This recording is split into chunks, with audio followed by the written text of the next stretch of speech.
నమస్తే welcome to special focus నేను కార్తీక్ అదవ అదొక చారిత్రాత్మక ఒప్పందం రైతులకు మేలు చేసే గొప్ప ఒప్పందం ఏపీ చరిత్రలో ఇంత తక్కువ ధరకు విద్యుత్ కొనుగోలు చేసిన దాఖలాలు లేవు అయినా ఆ ఏడుపు ఆపడం లేదు అయినా ఆ ఏడుపు కొట్టు వార్తలు ఆపడం లేదు అయినా ఆ బురద జల్లడం ఆపడం లేదు అయినా ఆ విషం చిమ్మడం ఆపడం లేదు సెకీతో ఒప్పందంపై మళ్ళీ అవే తప్పుడు రాతలు రాస్తున్నారు అదేం విచిత్రమో కానీ అత్యధికంగా ₹6.99 విద్యుత్ కొన్న బాబు నీతిమంతుడట ₹2.49 విద్యుత్ కొన్న జగన్ అవినీతిపరుడట ఇదేం లాజిక్ రాష్ట్ర ప్రజలకు కూడా అర్థం కావడం లేదు వాళ్ళేంటో వాళ్ళ విధానాలేంటో ఎవరికీ అర్థం కావు బాబు అవినీతిని పచ్చ పత్రికలతో కప్పెట్టేయాలి మంచి చేసినా సరే జగన్పై బురద చల్లేయాలి ఇదే వారి విధానం అసలు సెకీ ఒప్పందంతో రాష్ట్రానికి కలిగిన ప్రయోజనాలేంటి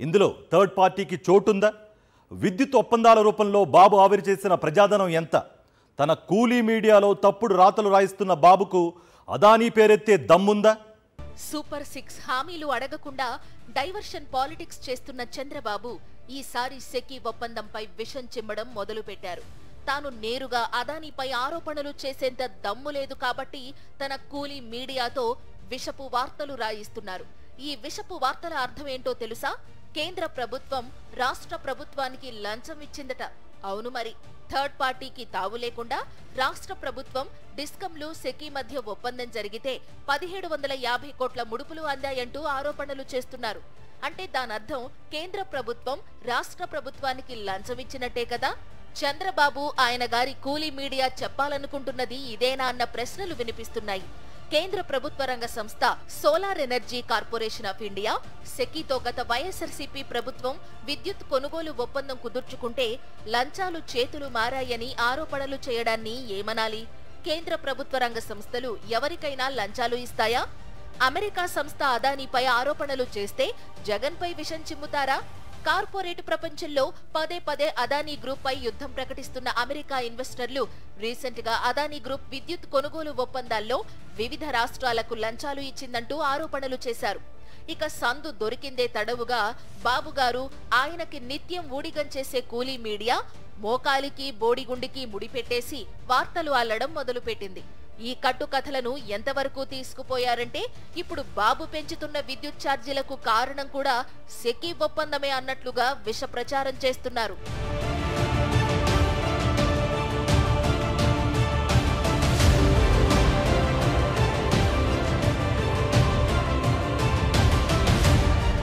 ఈ ఒప్పందం కూడా హడావుడిగా జరిగిందేమీ కాదు సమగ్ర అధ్యయనం తర్వాతే సెకీతో ఒప్పందం చేసుకున్నారు ₹2.49 యూనిట్ చొప్పున విద్యుత్ సరఫరా చేస్తామని 2021 సెప్టెంబర్ 15న సెకీ నుంచి లేఖ వచ్చింది సెప్టెంబర్ 16న కేబినెట్ మీటింగ్ ఉండడంతో సెకీ ప్రతిపాదనను టేబుల్ ఎజెండాగా చేర్చి చర్చించారు ఆ కేబినెట్ భేటీలో దీనిపై ఎలాంటి నిర్ణయం తీసుకోలేదు సెకీ నుంచి వచ్చిన లేఖలో పేర్కొన్న అంశాలపై సమగ్ర అధ్యయనం చేసి వచ్చే కేబినెట్ సమావేశం నాటికి ప్రతిపాదనలు సిద్ధం చేయాలని ఆదేశించారు దీనిపై విద్యుత్ శాఖ అధికారుల కమిటీ 40 రోజుల పాటు అధ్యయనం చేసింది 2021 అక్టోబర్ 25న నివేదిక కూడా ఇచ్చింది అక్టోబర్ 28న కేబినెట్ దీనిపై సుదీర్ఘంగా చర్చించిన అనంతరం ఈపీఈఆర్సీ నుంచి కూడా ఆమోదం తీసుకోవాలని సూచిస్తూ తీర్మానం చేశారు ఆ తరువాత నవంబర్ 11న ఏపీఈఆర్సీ గ్రీన్ సిగ్నల్ ఇచ్చింది దీంతో డిసెంబర్ 1న సెకీతో ఒప్పందంపై ఆంధ్రప్రదేశ్ ప్రభుత్వం డిస్కంలు సంతకాలు చేశాయి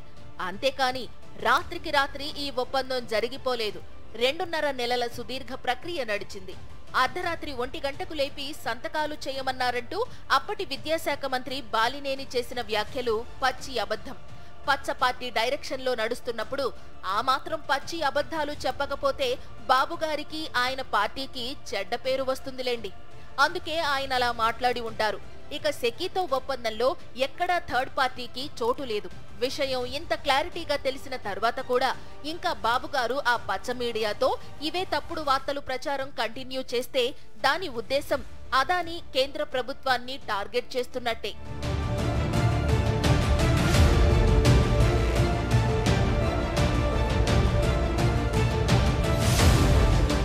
అసలు ఈ సెకీతో జరిగిన ఒప్పందం వల్ల రాష్ట్రానికి జరిగిన మేలు ఎంత అనేది కూడా మాట్లాడుకోవాలి సెకీ నుంచి యూనిట్ ₹2.49కే కొనుగోలు చేయడం వల్ల రాష్ట్రానికి చాలా ప్రయోజనాలు కలిగాయి. ఈ ప్రతిపాదనకు ఏపీ అంగీకరించడం వల్ల 25 ఏళ్ల పాటు ఐఎస్టీఎస్ ఛార్జీల నుంచి మినహాయింపు కలిగింది.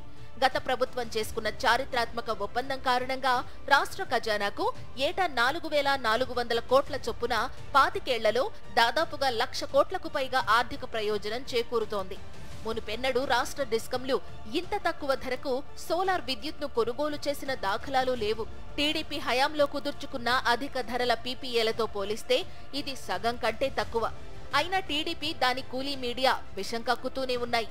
ఐఎస్టీఎస్ మినహాయింపు అనేది మరే ఇతర ప్రాజెక్టుకి దక్కని చాలా కీలకమైన ప్రయోజనం. ఇతర రాష్ట్రాలలో ఉన్న సోలార్ పవర్ ఉత్పాదక కేంద్రం నుంచి విద్యుత్ సరఫరా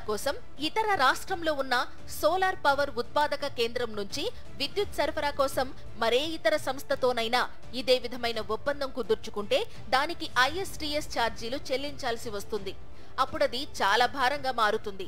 ప్రతి నెల మెగావాట్కు సుమారు 4 లక్షలు ఖర్చవుతుంది. ఖజానాపై విద్యుత్ సబ్సిడీ భారాన్ని గణనీయంగా తగ్గించే విధంగా భారత ప్రభుత్వం స్వయంగా చేసిన ప్రతిపాదనను నాటి జగన్ ప్రభుత్వం తిరస్కరించి ఉంటే ఇదే ఎల్లో మీడియా మరో విధంగా బురద జల్లి ఉండేది. ఆ ఒప్పందం చేసుకున్నాక కూడా బురద జల్లడం ఆపడం లేదు.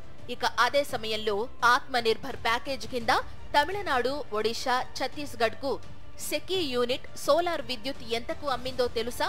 ఆ 3 రాష్ట్రాలకు యూనిట్ 2.61 చొప్పున సరఫరా చేశారు.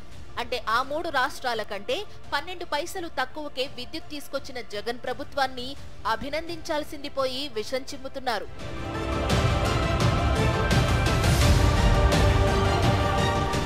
ఇక చంద్రబాబు అనుకో గుజరాత్ గురించి చెబుతున్నారు కదా, దాని గురించి కూడా మాట్లాడుకోవాలి. గుజరాత్ లో 1.99కి విద్యుత్ వస్తుంటే సెకీతో 2.49కి ఎందుకు ఒప్పందం అనేది వారి ప్రశ్న. గుజరాత్, రాజస్థాన్ ఎడారి ప్రాంతాలు. అక్కడ ప్లాంట్ లోడ్ ఫ్యాక్టర్స్ 23.5% నమోదైతే మన రాష్ట్రంలో 17 నుండి 18% దగ్గర నమోదవుతాయి. ఏపీ, కర్ణాటక, తమిళనాడు రాష్ట్రాలతో పోలిస్తే గుజరాత్, రాజస్థాన్లో సోలార్ పవర్ ఉత్పత్తి చేసే వాళ్లకు యూనిట్కు 50 పైసలు అడ్వాంటేజ్ ఉంటుంది. దీనిపై క్వశ్చన్ చేస్తున్నారు. సరే, మరి అదే వీళ్లు ట్రాన్స్మిషన్ వ్యయంపై ఎందుకు మాట్లాడరు? ఐఎస్టీఎస్ ధర ప్రతి యూనిట్కు దాదాపు ₹2 అదనంగా పడుతుందన్న విషయాన్ని ఎందుకు ప్రస్తావించరు? ఆ ఐఎస్టీఎస్ నుంచి మనకు సెకీ మినహాయింపు ఇచ్చిందన్న విషయాన్ని ఎందుకు కప్పిపెడుతున్నారు? సెకీతో ఒప్పందం కారణంగా జగన్ సృష్టించిన సంపదతో పాటు అంతకుముందు పీపీఏ ఒప్పందాలతో చంద్రబాబు ప్రజాధనాన్ని ఏ విధంగా ఆవిరి చేశారన్న విషయాన్ని మాట్లాడుకోవాలి. గతంలో ఏపీలో సగటు విద్యుత్ కొనుగోలు ధర యూనిట్కు ₹5.10 ఉంటే జగన్ హయాంలో యూనిట్ 2.61 తక్కువకు కొనుగోలు చేశారు. దీనివల్ల ఏడాదికి 4,400 కోట్లు ప్రభుత్వ ఖజానాకు ఆదా అయింది. ఈ లెక్కన 25 ఏళ్లకు 1.10 లక్షల కోట్లు ఆదా చేశారు. 2014-19 మధ్య చంద్రబాబు ప్రభుత్వం సౌర విద్యుత్ యూనిట్ సగటున 5.90 చొప్పున కొనుగోలు చేస్తూ విద్యుత్ కొనుగోలు ఒప్పందాలు చేసుకుంది. అంటే జగన్ హయాంలో సెకీ నుంచి కొనుగోలు చేసిన దానితో పోలిస్తే యూనిట్ 3.41 అధికంగా కొన్నారు. దీనివల్ల ఏడాదికి 3,500 కోట్లు చొప్పున 25 ఏళ్లలో 87,500 కోట్ల భారం ప్రభుత్వ ఖజానాపై పడుతుంది. అలాంటప్పుడు 25 ఏళ్లకు 1.10 లక్షల కోట్లను ఖజానాకు ఆదా చేసి సంపద సృష్టించిన జగన్ అవినీతిపరుడు ఎలా అవుతారు?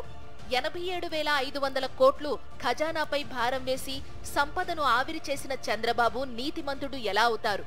ఇంత అడ్డగోలు ప్రచారాలు ఎవరైనా చేస్తారా?